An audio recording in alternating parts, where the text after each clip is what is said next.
O Salmo 91 nos fala a respeito de refúgio do crente.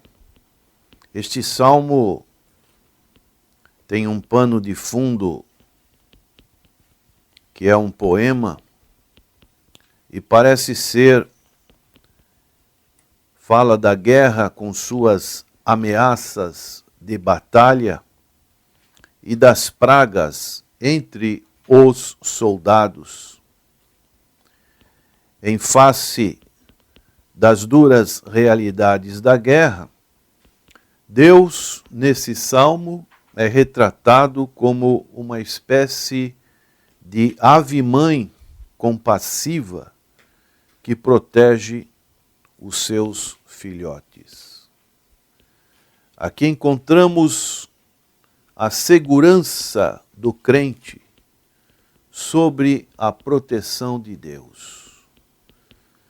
A segurança do crente no meio dos perigos da presente jornada que fazemos como peregrinos e forasteiros nessa terra. Alguns acreditam que fala da proteção que os israelitas tiveram ali quando do cativeiro egípcio. Outros falam da proteção que os israelitas tiveram no outro cativeiro que foi o babilônico. Mas o título deste salmo, no seu verso 1, diz: o que habita, aquele que está constantemente, aquele que não se ausenta, ele descansa. Aqueles que se achegam a Deus podem ter paz com Ele, por mais difíceis que sejam as circunstâncias.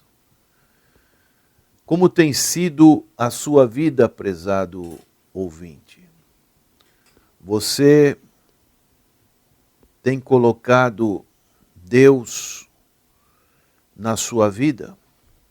Você tem se achegado a Deus? O livro do apóstolo Tiago diz: achegai-vos a Deus. Resisti ao inimigo e ele fugirá de vós.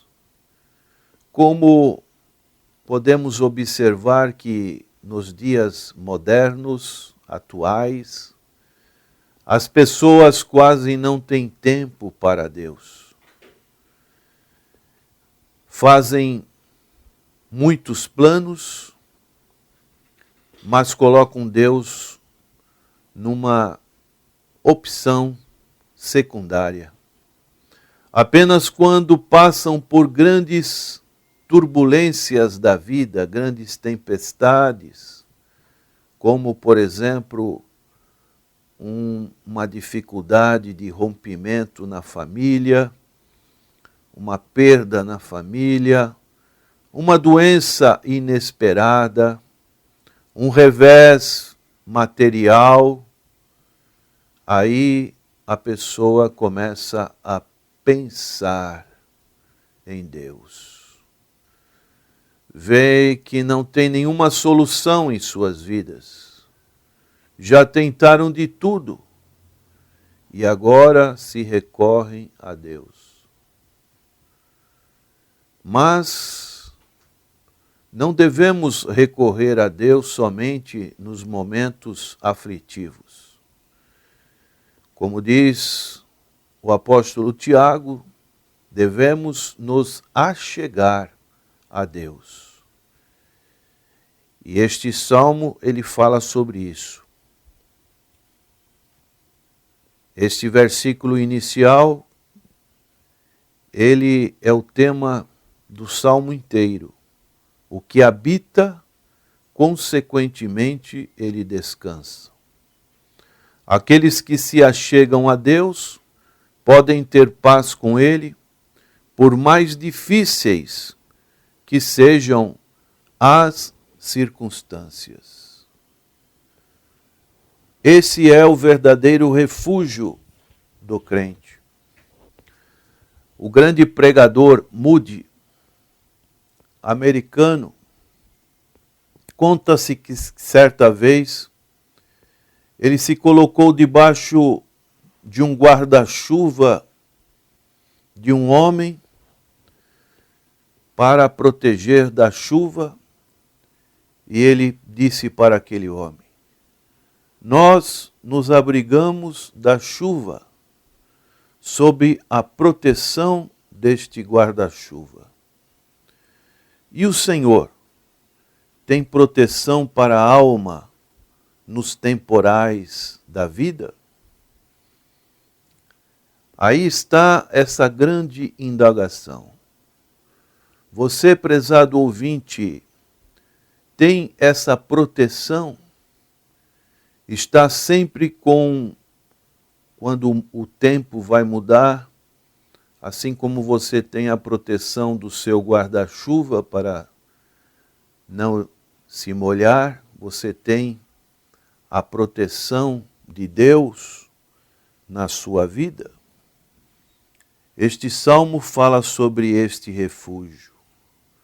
O que habita no esconderijo do Altíssimo e descansa à sombra do Onipotente, diz ao Senhor: meu refúgio e meu baluarte, Deus meu em quem confio. Deus é colocado como um refúgio, como uma fortaleza, como um esconderijo. Que maravilha! Quando podemos sentir essa proteção que vem da parte de Deus. E aí poderíamos perguntar: refúgio do quê? De que Deus pode nos dar refúgio? Como já dissemos a respeito do pano de fundo deste salmo, ele mostrava as ameaças de batalha, quando os soldados iam para as batalhas, e as pragas que poderiam acontecer durante a batalha. E no verso 3, o salmista diz: pois ele te livrará do laço do passarinheiro. Aquele laço que muitas das vezes, aqueles que pegam a captura de pássaros com uma arapuca, um laço, que muitas das vezes aparece sem a gente perceber na nossa vida, o nosso Deus, diz o salmista, que Ele nos livra.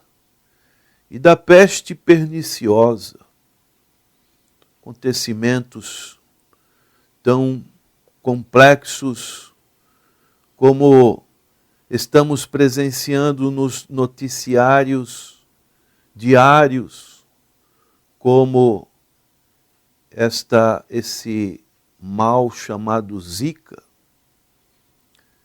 que acomete as crianças.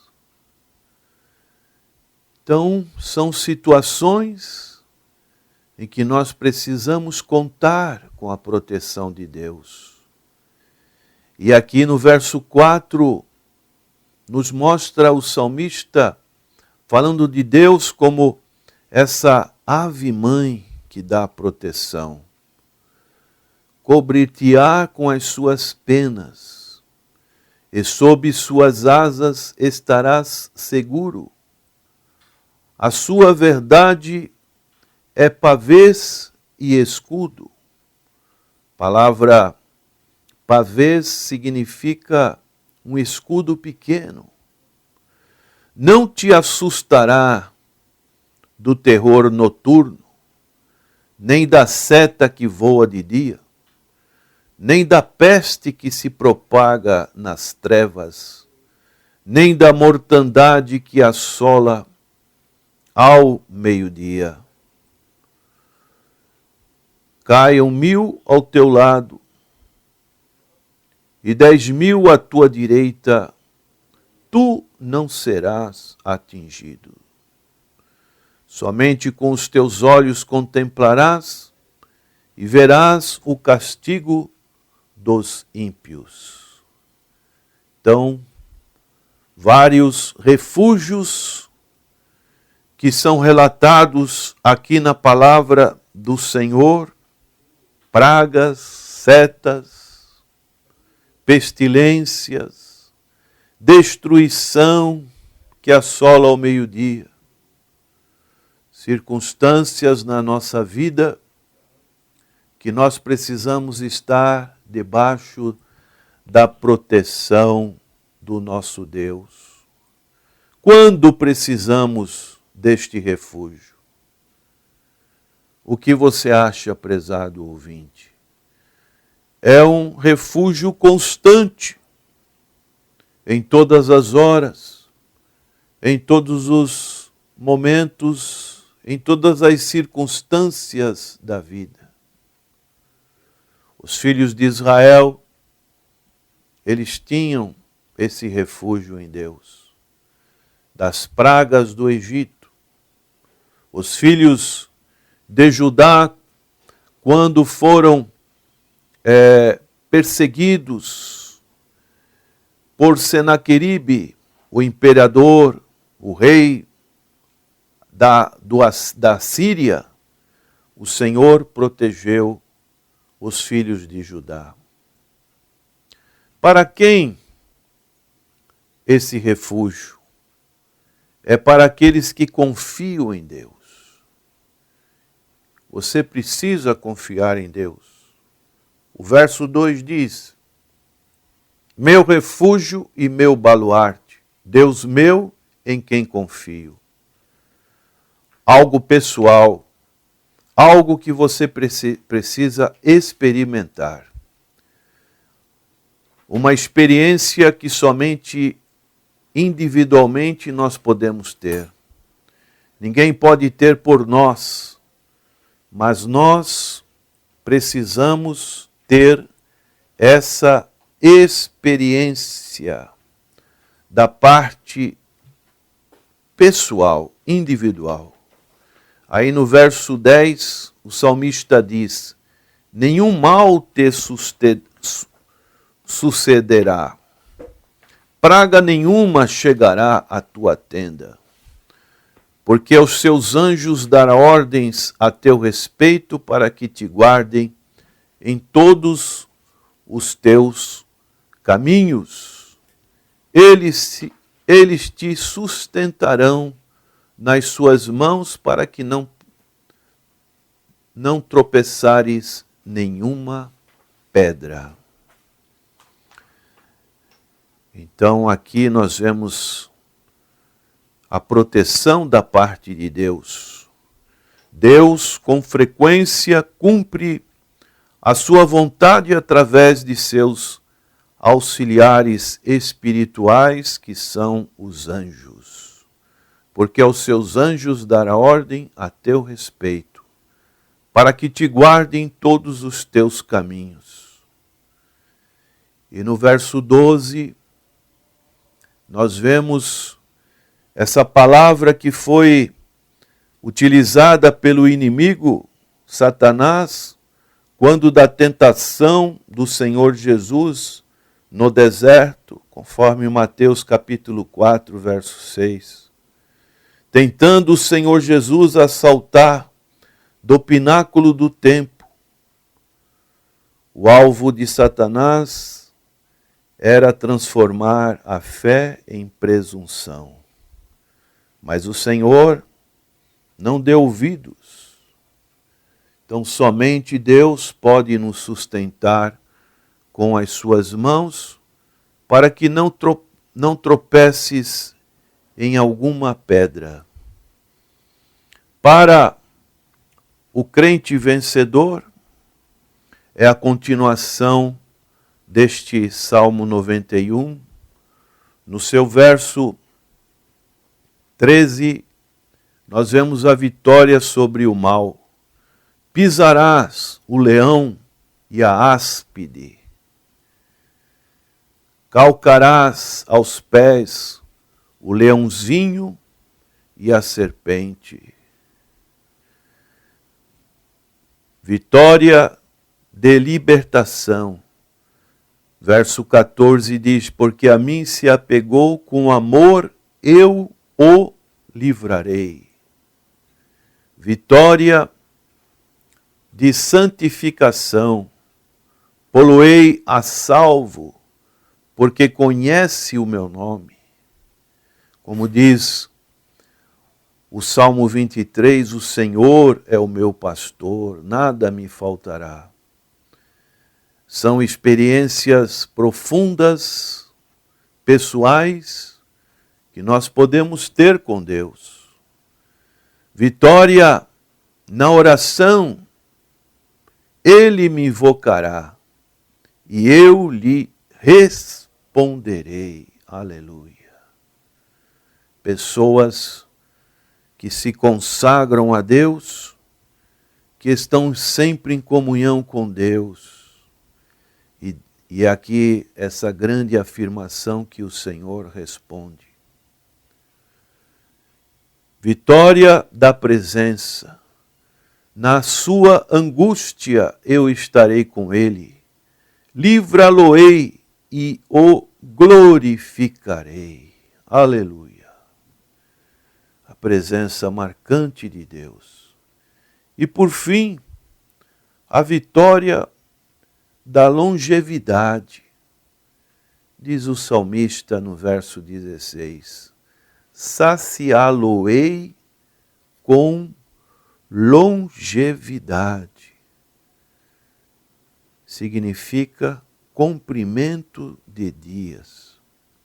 Pessoas que são preservadas por Deus, porque o servem, e vão vencendo cada dia as batalhas da preservação da vida, porque Deus é que nos preserva, que nos dá o fôlego de vida.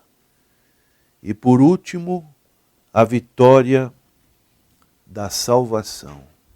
E lhe mostrarei a minha vitória. Para finalizar, nossa época se caracteriza por incertezas.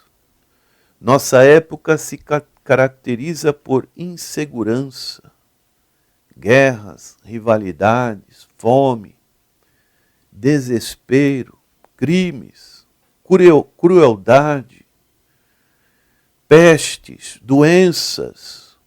Qual é a causa disso tudo? É a falta de Deus.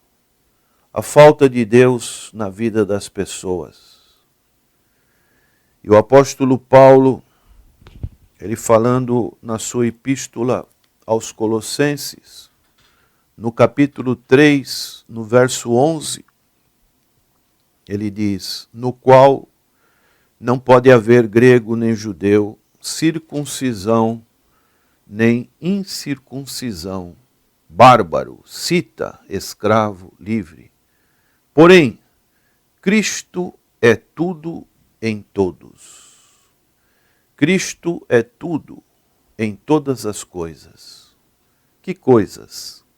Na salvação, na comunhão, na presença, no conforto, no caminho, na segurança, na paz, no pão, na água, na verdade, na vida, no amor, no poder, na esperança, na graça, na vitória.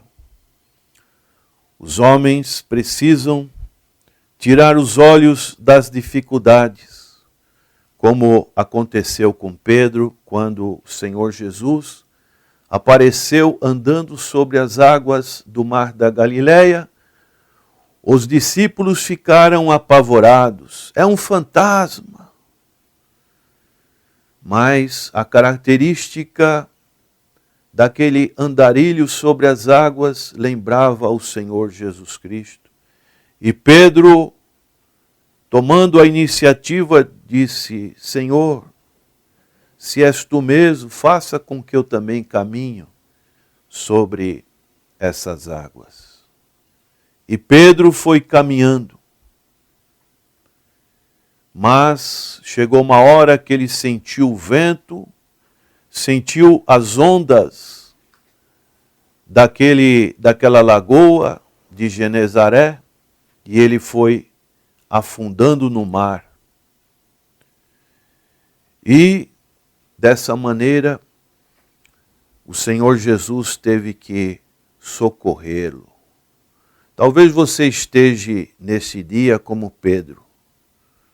Você deixou de olhar para o Senhor Jesus Cristo e começou a afundar nas preocupações da vida, achando que não existe mais socorro para você. Mas o salmista, ele dizia, no Salmo 121, eleva os olhos para os montes, de onde me virá o socorro? O meu socorro vem do Senhor, que fez o céu e a terra. Este é o socorro que nós podemos ter em todos os momentos das nossas vidas, porque Cristo é tudo em todas as coisas. Que Cristo seja tudo para você, na alegria, na tristeza, no sofrimento, na dor, na bonança. Cristo seja tudo para a sua vida. Invoque ao Senhor nesta hora. Vamos orar. Senhor, abençoa os nossos ouvintes, aqueles que ainda não tiveram uma experiência com o Senhor, que eles possam chegar-se ao Senhor e tenham este refúgio que somente o Senhor oferece. Salvação das nossas almas e a realização de que Cristo é tudo em todas as coisas. Abençoa aqueles que passam por dificuldades, que eles possam continuar olhando para Jesus. É dele que vem o socorro. Nossa gratidão em nome do Senhor Jesus. Amém. Jesus, amém.